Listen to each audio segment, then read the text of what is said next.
tuning in to another episode of the Formula Review. I'm your host, Charles May, and today I'm very lucky to be sharing with you a 2013 Ferrari FF. Of course, FF stands for Ferrari Four, 4 seats, 4-wheel drive. So I'm very excited to share this with you today, as this is the first 4-wheel drive Ferrari that's ever been produced. So thank you for tuning in, and I hope you enjoy.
Oh man, that is so cool. It actually brings the seatbelt to you. Ferrari, always thinking ahead. And we need to go get some gas for the Ferrari FF, because that V12 will definitely eat up some gas real quick. And here we go. Now, for will it scrape, this is definitely a possible candidate, but it's not as low as some other Ferraris, so I'm just going to take it a little extra cautious. There we go. And no scraping. So we got a little tunnel coming up here, and we'll just check out how great this V12 sounds in a tunnel, as opposed to some of the other cars driven, the other, like 550 Maranellos. Give it a little bit of gas.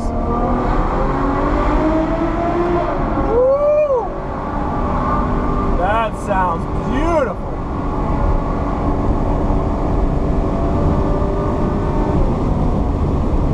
Roll up the windows for you guys. But with the all-wheel drive, I mean, you really feel confident in those turns.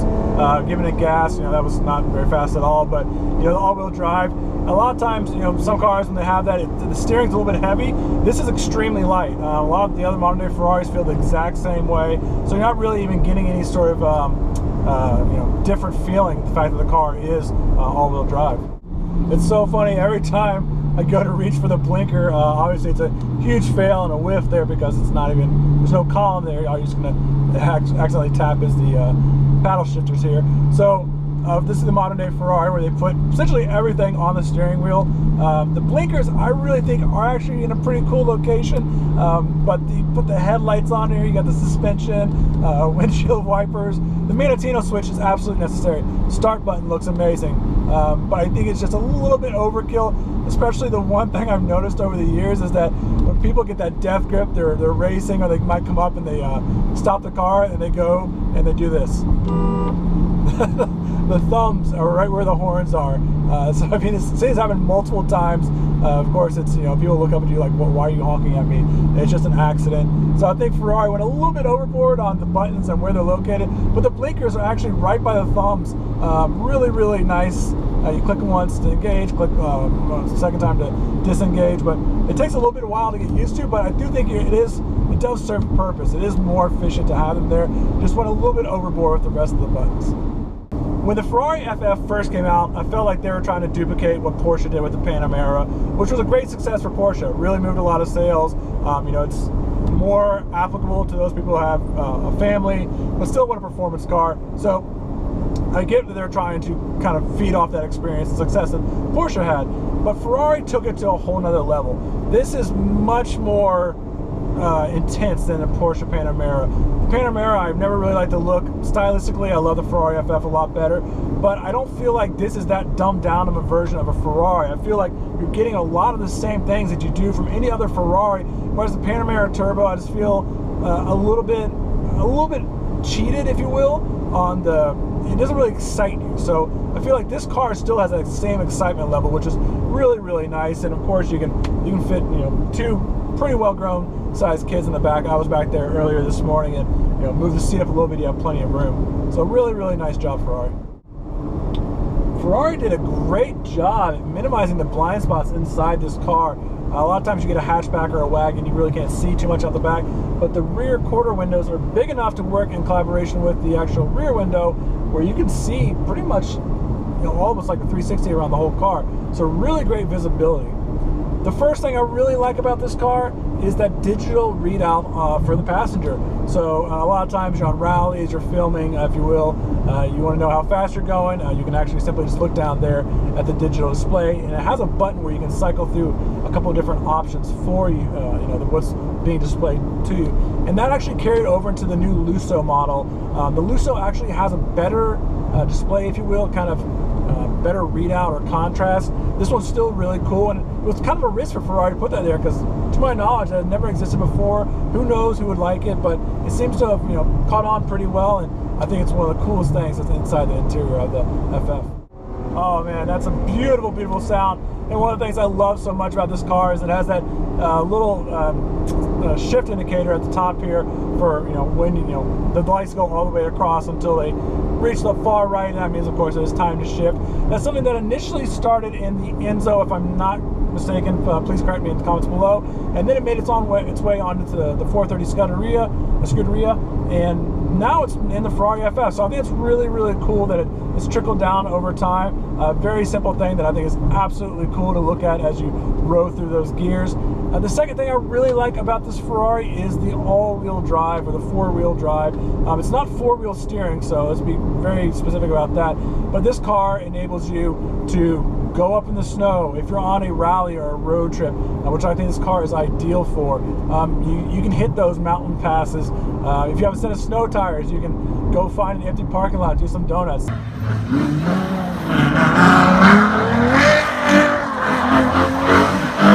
That's one of my favorite things to do in all-wheel drive cars. You know, there's really, really cool capabilities, and you have that confidence in the turns. It's not a 50-50 system. You know, it does send less power up to the front, essentially to help you keep you in a straight line and maintain some more traction. But it gives you those confidence in the turns when you're really, really pitching it hard. And it just, honestly, to me, all-wheel drive is one of my favorite configurations. I know a lot of people, if you're a purist, you're on a racetrack, you want rear-wheel drive, but the Ferrari FF, I really think they hit it out of the park with their four-wheel drive system, and, you know, absolutely just amazing experience. One nice thing I really noticed today when I was checking out the car is this car has a power liftgate on it. So not only does it have those seats that fold down in the back where you can put tons of stuff in here, it's got a power liftgate to help you get in and out, especially if you have kids with stuff in the rear. So it's really cool that you can fit so much stuff in here. Not only do you have the room back there for kids and such, but you even have more storage room you probably ever thought you could ever get in a Ferrari. So that was a really cool thing to discover today. The third favorite thing I love about this Ferrari is it's very simple, and it's actually something you're not going to see on all FFs.